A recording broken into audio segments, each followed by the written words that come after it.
Kaixo, bideo hontan Google Kalendar erabiliz guraso bilerak nola antolatu azalduko dizuet. Hortarako Googleen gaudela, puntutxo hauetan klik egingo dugu eta Google aplikazioetan kalendar aukeratuko dugu. Baliteke batzuetan berago egotea, baina hau da ikurra. Eta hemen niri agertzen zaizkia ditudan bilerak edo ekintza bereziak. Hemen klik eginez ikusiko da txurian. Orduan, lehendabizi sortu klik egingo dut eta hemen hitzorduen ordutegia aukeratuko dut. Behin hemen gaudela, izen bat jarriko diogu gure egutegiari. Nik kasu hontan familia tutore bilera jarriko diot. Hemen hitzorduaren iraupena aukeratu ahalko dut. Nik berez aukera emango diet familiei nire saio librean gehi eguerdiko tarteetan etortzeko. Orduan, hortarako pertsonalizatu klik egingo dut eta 25 minutuko tarteak programatuko ditut. Eta orain, hemen aukeratu beharko dugu noiztik noiz arte. Kasu hontan, egunero 12ak 50, 13ak 50 artean izango da. Hau da, gure esklusiba orduan.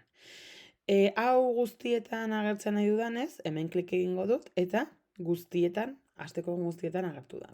Hemen ikusten duzu programatzen dela asteko egun guztietan agertzeko.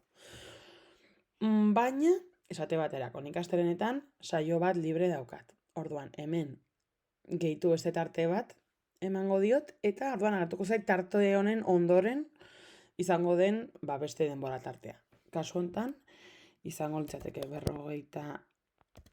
15ak eta 40etatik 16 erdietara. Orduan, nire saio libre hontan agertuko dira beste 2 hitzordu. Ondoren, asteazkenetan, esate baterako nik badut beste saio libre bat ere. Orduan, hemen gehitu klik egingo dut, kasu hontan nire saio librea da goizean, orduanen aurretik. Orduan aldatu beharko dut hemen ze. Egun bakoitzean ordenatzen dira kronologikoki. Beraz, jarriko dut hemen. 9etatik, kasu hontan, 10ak eta 40etara.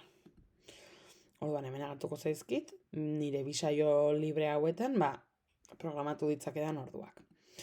Eta hemen aldatu da, orduan kontu zibili behar dugu ze gehitu diodanean hau, azkenean aldatu dut lehenengoa, beraz aldatu beharko dut hau ere eta berriro jarri ordu batak 10 gutxitatik, ordu 2ak 10 gutxitara. Orduan, horrela geratuko litzateke.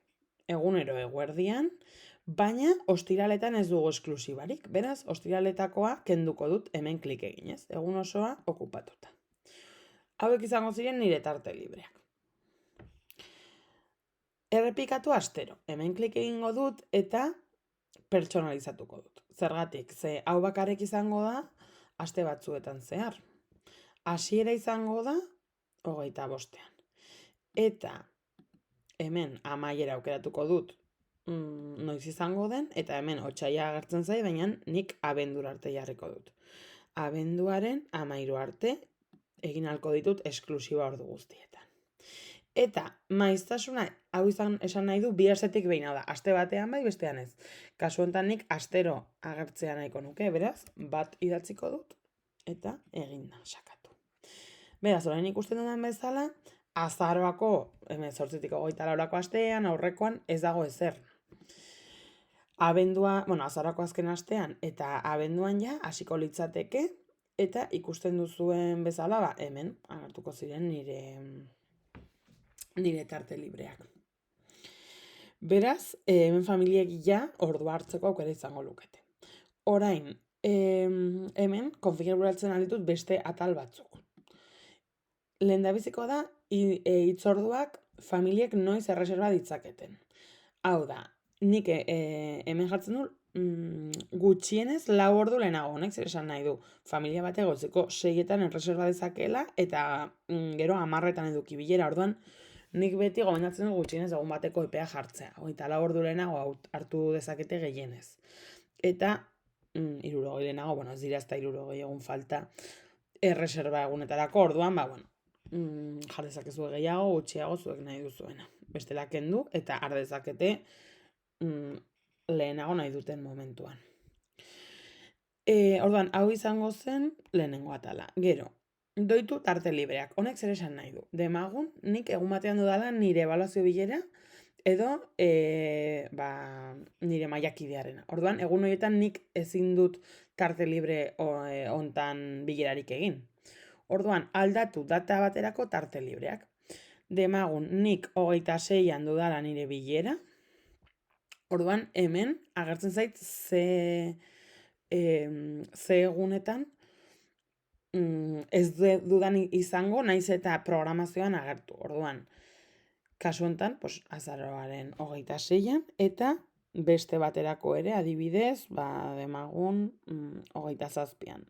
Orduan, hemen agertzen zaizkit zeintzuk diren. Egun honetan ez dut nahi, beraz, kenduko dut.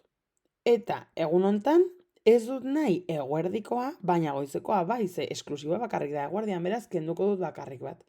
Orduan, ikusten duzue, geratzen dela bakarrik nik benetan libre ditudanak. Eta besteak kendu egin ditut. Orduan, hau oso erabilgarria da, hori. Ebaluazio bilerak ditugunean, konfigurazio hori egiteko. Hemen baduzue, beste zarpen batzuk aldatu ditzakezunak, baina, gonbidatuek jende gehiago gonbida dezakete, esate baterako, amak erreserba egiten badu, aitari bidaldi ezaioke. Beraz, hau utz dezakezue horrela. Hemen aukeratu dezakezue zein egutegitan agertuko zaizuen, orduan hemen ditut nik dituan egutegi guztiak, inkluso gehitu dezakezue beste bat, adioz familia hitzorduak izenekoa, edo zuek nahi duzuena. Eta gehitu hemen nik egiten duan askotan izaten da. Nik ordutegi bat egin, eta gero beste bat petearekin biltzen naizen orduetarako. Orduan, kasu honetan, jar dezakezue zuen petearen izena eta gehitzen duzue. Besterik gabe.